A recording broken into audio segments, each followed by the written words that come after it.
to this topic, according to a recent statistics by the CDC, American women are having babies at record low rates.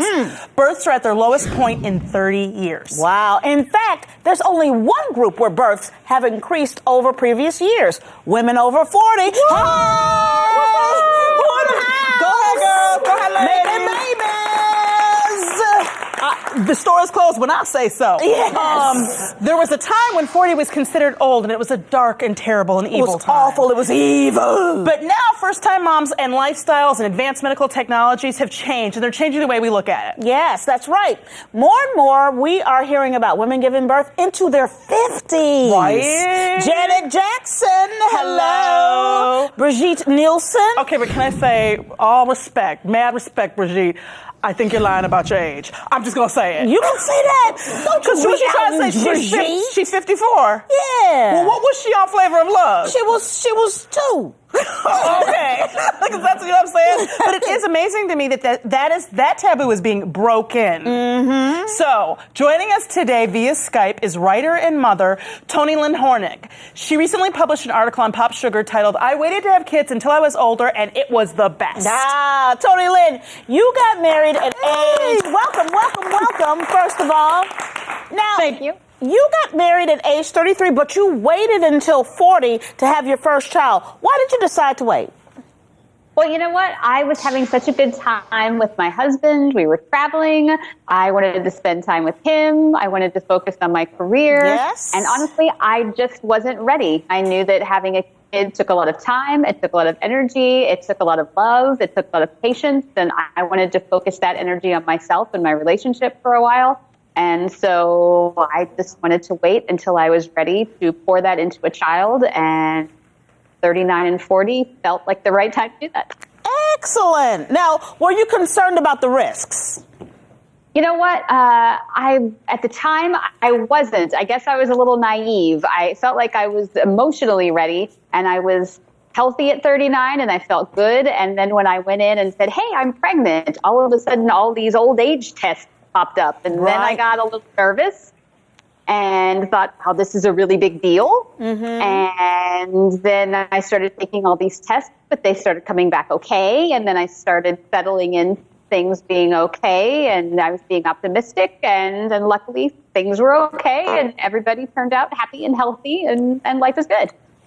Wonderful. Yeah, so what now, since you did wait, do you feel like, what's the hardest part of being like an older mom?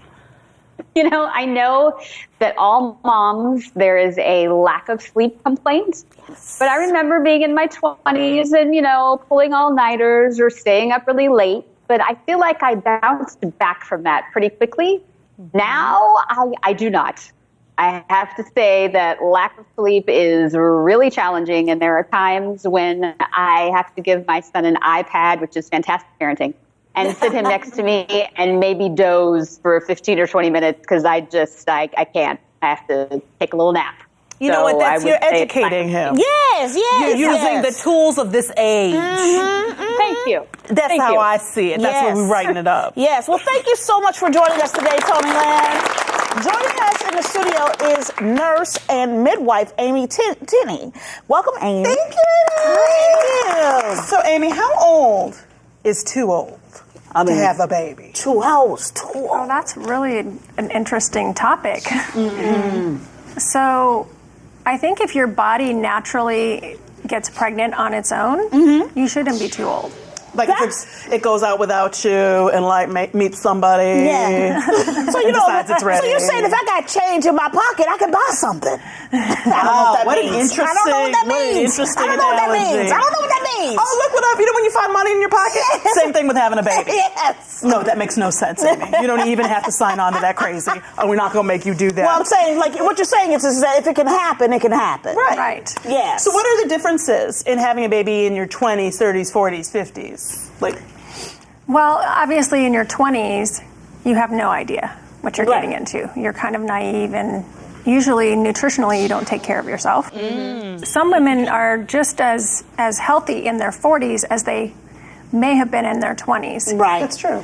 Based on their lifestyle. You know, 30s, you know, but they consider that the after age 35 in the medical community is considered, if you're having your first baby after 35, you're considered an elderly prima gravida. Well, that was me. I had a baby at 36. Right?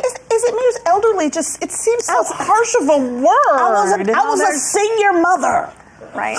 Or they say geriatric. Yes, pregnancy, geriatric. Yes. Or all these different. Like they gotta throw Centrum Silver at you or something. Really, Do you really need to have that during your pregnancy? No. We want to be. It's really all about positivity, and there's a difference of care between a midwife and a doctor, and I'm sure that you're aware of what that is. Right. And so, we really honor the trusting of your own body to do the natural thing that's possible. Right. So do you think women should be comfortable waiting to have children? I think that women should be ready when they're ready. Thank you. Yes. Thank you, girl. When you're ready, you, Amy. you're ready. Exactly. Yes. Well, what about men? I feel like men never get brought into this in terms of their age. We're always talking about, I feel like we're always talking about what's going on with women's bodies, but we never talk about the age of men. And that's just as much as a contributing factor, right? Oh, absolutely. Well, there's a steady decline in the production of sperm and also eggs. Yeah. And this is one of the reasons why we don't get pregnant in our 60s, likely because we're getting closer to menopause and so on. Yeah. And there's so many eggs that you get in your life, and same with sperm. Right. And but I think there's lots of little surprises that come up. Yeah. And sometimes it's welcoming in all of what you have ready, what you're ready for. Yeah. You have a certain allotment. That's what I meant by change in your pocket. Oh, okay. Yes. It sounded different. It sounded I more was trying to say it, like in a delicate but funny way. Oh, okay. Yes. It just sounded a little like a baby was the same thing as changing your pocket. No. But that isn't how you meant it. No, that's not what I mean. We're learning. Yes. We're learning. Thank you so much for joining us today, Amy. Thank you. Everybody for being here. Me Time with Frangela.